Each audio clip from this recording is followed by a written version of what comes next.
آپ کا ایک ویڈیو تھا جو اس میں کہا گیا تھا کہ میں اللہ تعالیٰ سے کیوں محبت کروں، اس کا ویڈیو کا ٹائٹل تھا، اور آپ نے اس ویڈیو میں جواب دیا کہ ایک ماں اپنی بچوں کو جو سویرے اٹھاتا ہے تو اس کے لیے زحمت دیتا ہے اپنی بچوں کو، تاکہ اس کے بچے کا آئندہ اچھا ہو. یعنی میرا سوال یہ تھا کہ کاؤنٹر آرگیومنٹ یہ تھا کہ اس کیس میں آپ کی مثال میں تو ماں تو مجبور تھی کہ وہ ایسا کرے، وہ تو مجبور ہیں کہ وہ اپنے بیٹے کو اس مشقت میں ڈالیں، لیکن اللہ تعالیٰ تو مجبور نہیں ہے.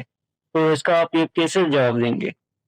جی، ہمارے ہاں دیکھیے بڑا مسئلہ یہ ہوتا ہے کہ جس وقت کسی چیز کو تمثیل سے سمجھایا جاتا ہے تو مثالوں سے منطقی قضیے برآمد کر کے لوگ اس پر اعتراضات سوالات شروع کر دیتے ہیں. خدا تعالیٰ نے خود اپنا تعارف آپ دیکھیے، بائبل کو پڑھیں، ہر جگہ پر ایک پوری تمثیل اختیار کر لی ہے باپ خداوند کی.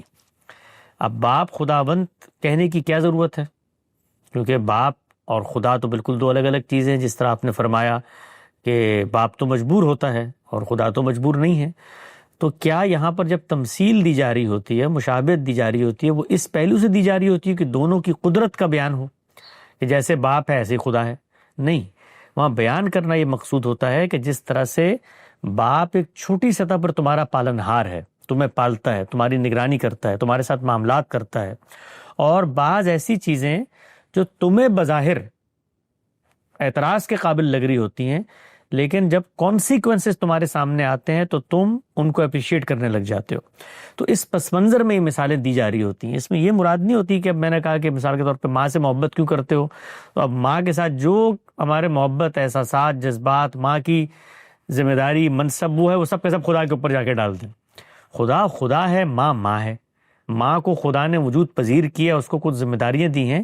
جو چیز بتانی مقصود تھی وہ یہ کہ صرف ظاہر کے ابتلا اور آزمائش کو دیکھ کر آپ بڑے فیصلے نہیں کرتے، ہم نہیں کرتے اپنی زندگی میں. اس میں ماں کی میں نے مثال دی کہ بہت سارے ایسے فیصلے ہوتے ہیں جس میں ہمیں لگ رہا ہوتا ہے کہ غلطی ہے یا ہم پر جبر ہو رہا ہے یا زبردستی ہو رہا ہے، لیکن کانسیکوینسز بتاتے ہیں کہ نہیں، تو ہم ان ابتلا کو بعد میں اپنے لیے سرشاری کا باعث سمجھتے ہیں. اب یہ بات یہاں ختم ہو گئی. یہ جو آپ کا سوال ہے، اگر خدا نے یہ سارے کام آپ سے پوچھ کر کرنے ہوتے تو پھر آپ خدا ہوتے نا، پھر وہ مخلوق ہوتا، کیونکہ آپ کے اذن سے اس نے سارے کام کرنے. پھر خدا خدا نہ رہتا. خدا تو بنتا تب خدا ہے کہ جب وہ کسی کے ساتھ سبارڈینیٹ کی حیثیت میں مشورہ کر کے کسی کی تائید سے، کسی کی یاد سے یہ کام نہیں کر رہا ہوتا. وہ خدا ہے اور میں مخلوق ہوں.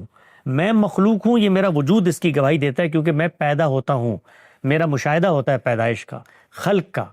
اب سوال یہ ہے کہ میں دنیا میں آ گیا، آنے کے بعد مجھے اعتراض پیدا ہوا ہے کہ مجھے نہیں آنا چاہیے تھا، جس نے مجھے بھیجا ہے میں اس امتحان میں شریک نہیں ہونا چاہتا.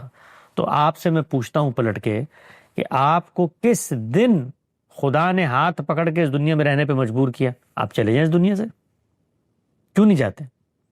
یعنی آپ کے جی جواب دیجیے. اس کی کیا گارنٹی ہے کہ خدا مجھے عذاب نہیں کرے گا؟ خدا تو کوئی ہے. اب سبحان اللہ، یعنی یہ کمال کی بات ہے کہ اس خدا نے مجھ سے پوچھا نہیں مجھے بنانے سے پہلے، میں مجبور محض ہوں، مجھے یہاں پر بھیج دیا، مجھے اس دنیا میں رہنا نہیں ہے. اب میں واپس جانا چاہتا ہوں تو اگلا سوال میں کرتا ہوں کہ خدا مجھے عذاب تو نہیں دے گا؟ او بھائی، وہ اگر خدا ہے نہیں آپ کی نظر میں، جس نے آپ سے بغیر پوچھے یہ کام کر دیا ہے، آپ اس کی دنیا میں تو مشیت سننے پر آمادہ نہیں ہے، اور مرنے کے بعد آپ کو بڑا خوف ہے وہ کہیں آپ کو عذاب نہ دے. یعنی مرنے کے بعد وہ آپ کے گلے میں ہار ڈالے گا. وہ آپ کو یہ کہے گا کہ جس مقصد کے لیے میں نے تمہیں بھیجا تھا اس کو تو تم نے سمجھا نہیں کہ میں نے امتحان کے لیے بھیجا ہے. بھائی اگر مجبور محض ہوں میں تو میں دنیا کو چھوڑ کے چلا جاؤں، میں کیوں نہیں جاتا؟ اس پر غور کریں. میری فطرت آمادہ ہے اس دنیا میں مجھے رہنے پر. یہ رشتے مجھے پکار پکار کے کہتے ہیں کہ اس دنیا میں رہو. میرا وجود اس کی گواہی دیتا ہے کہ میں دنیا کے اسٹیٹ سے ایک لمحے کے لیے الگ نہیں ہونا چاہتا. 90 سال کے بوڑھے میں نے دیکھے ہیں، قبر میں ٹانگیں ہوتی ہیں، ڈرپیں چڑی ہوئی ہوتی ہیں، ان سے پوچھو مرنا چاہتا نہیں؟ مرنا نہیں چاہتا. کیوں نہیں مرنا چاہتے؟ اس لیے کہ یہ دنیا کی آبادی اس وقت آپ کو نظر آ رہی ہے، 6 ارب آبادی ہے. جا کے نکال کے سروے کریں کتنے لوگ یہ جانا. اس لیے کہ ان کا شعور اس کی گواہی دے رہا ہے کہ وہ اس دنیا میں جینا چاہتے ہیں. اور اسی گواہی کو خدا نے کہا ہے کہ میں نے تم سے لی تھی پہلے. اس امتحان میں شریک ہو رہے ہو، تم نے کہا ہم سب شریک ہوں گے، اب تمہارے رب ہو، ہم تمہیں رب مانیں گے. پرابلم کہاں پیدا ہوتی ہے؟ پرابلم وہاں پیدا ہوتی ہے کہ جہاں دنیا میں آزمائشیں ہمیں پیش آتی ہیں اور ہم اس کو اپنے خالق اورینٹڈ ورلڈ ویو میں رکھ کے نہیں دیکھتے، تو ہم یہ سوال کرنے شروع کر دیتے ہیں، ہمیں مشکل میں ڈال دیا، ہم سے پوچھا نہیں تھا، ہم سے یہ نہیں کیا تھا۔ وہ بھائی امتحان ہے، امتحان میں مشکل سوال نہیں آئے گا تو کب آئے گا؟ امتحان ہی میں تو آزمائش ہوگی، امتحان ہی میں تو گرو گے، امتحان ہی میں تو اللہ تعالیٰ تمہیں اندھیرے میں رکھے گا کہ تم صبر کرتے ہو، شکر، اور کب ہوگا؟ تو دنیا ایک امتحان ہے، اس مقدمے کو اگر آپ مان لیں تو پھر اس کے بعد کوئی دوسرا سوال پیدا نہیں ہوتا۔ خالق نے مجھے کیوں بنایا، یہ خالق جانے، اس کا کام جانے۔ میرے اندر یہ ہمت ہوگی قیامت میں تو میں خالق سے پوچھ لوں گا، وہ طاقتور ہستی ہے، اس نے جواب دینا ہوگا جواب دے گا، نہیں دینا ہوگا نہیں دے گا۔ میرا مسئلہ میں ہوں۔ انسانوں کا سب سے بڑا مرض یہ ہے روئے زمین پہ کہ ان کا مسئلہ وہ ہیں، وہ اپنا مسئلہ چھوڑ کے خالق کا مسئلہ حل کرنے لگ جاتے ہیں، اور اس علم سے کرنے لگ جاتے ہیں جو علم خود ان کو ان کا مسئلہ حل کرنے کے لیے ناکافی ہے۔ یعنی انسانوں کو اگر ان کا مسئلہ کہ دنیا میں وہ کیوں آئے ہیں، اس کے بعد کیا ہوگا، اپنا ذاتی علم کافی ہوتا تو وہی کی ضرورت نہ ہوتی، وہ وہاں پر بھی خالق نے آ کے بتایا کہ تمہیں دنیا میں اس لیے بھیجا ہے میں نے۔ اور اس محدود علم کے ساتھ ہم خالق کے مسائل حل کرتے ہیں۔ تو میں صرف آخر میں آپ سے گزارش کروں گا کہ کتاب پڑھیں شروع سے آخر تک، وہ آپ کو بار بار یہ بات بتاتی ہے کہ خالق نے آپ کو ایک وجہ سے دنیا میں بھیجا ہے، اور اس وجہ کو اس نے لکھ کر بیان کیا ہے، لِيَبْلُوَكُمْ أَيُّكُمْ أَحْسَنُ عَمَلًا، اور دوسری جگہ بیان کیا لِيَبْلُوَكُمْ فِي مَا آتَاكُمْ، تاکہ ہم تمہیں آزمائیں، ہم تمہیں جانیں کہ کون اچھے عمل کرتا ہے۔ تو اس دنیا میں ہم اس لیے آئے ہیں، اگر ہم اس لیے آئے ہیں تو یہ سوال irrelevant سوال ہے کہ امتحان میں بھیجنے سے پہلے مجھ سے ہو گیا نا، میں بھائی میں ہوں، اس وقت ڈبویا مجھ کو ہونے نے، نہ ہوتا میں تو کیا ہوتا، میں ہوں نا، ہونا سب سے بڑی حقیقت ہے۔ تو اس حقیقت کو مان کر مسئلہ حل کرنا ہے ہم نے۔